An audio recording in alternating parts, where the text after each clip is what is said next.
सबैजनामा नमस्कार अनि स्वागत छ हाम्रो यस भिडियोमा। सदा चाहिँ एकदमै फरक किसिमको भिडियो लिएर तपाईहरु सामु फेरि पनि उपस्थित भइसकेको छु।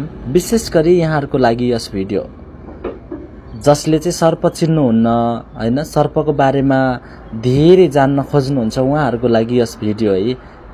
प्लस सबैजनालाई काम लाग्ने भिडियो रहेको छ।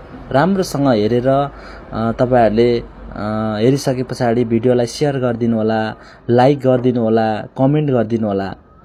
अधिकांश हाम्रो भिडियो धेरै जनाले भिडियो हेर्नुहुन्छ र कमेन्ट गर्नुहुन्न। कमेन्ट सबैले गर्नु होला। कुन ठाउँबाट हेर्दै हुनुहुन्छ, हाम्रो भिडियो तपाईहरुलाई कस्तो लाग्छ सबैले कमेन्ट गर्नु होला।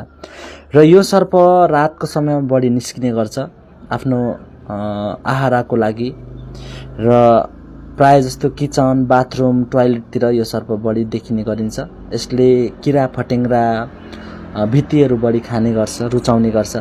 र यो सर्प पूर्ण रूपमा अविषालु सर्प, नेपालीमा यसलाई चाहिँ चिचिन्डे सर्प, इंग्लिशमा कमन वुल्फ स्नेक भनेर चिनिने गरिन्छ।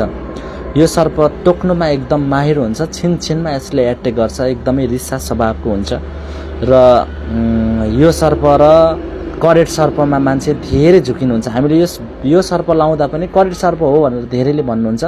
विशेष गरी यो भिडियो आज करेट र चिचिन्डे सर्प चिन्नुस् भनेर मैले यो भिडियो तपाईहरुको लागि बनाएको हो। र यो सर्प पूर्ण रूपमा अविषालु सर्प, यसले टोक्यो भने केही पनि हुँदैन, विष लाग्दैन। र यसको बुट्टा चाहिँ तपाईले देख्न सक्नुहुन्छ, चकलेटी कलरको हल्का सेतो सेतो टाइपको बुट्टा छ, टाउको चेप्टो छ।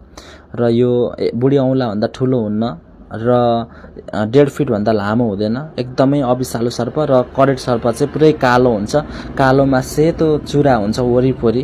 एकदमै विषालु सर्प रहेको छ त्यो चाहिँ।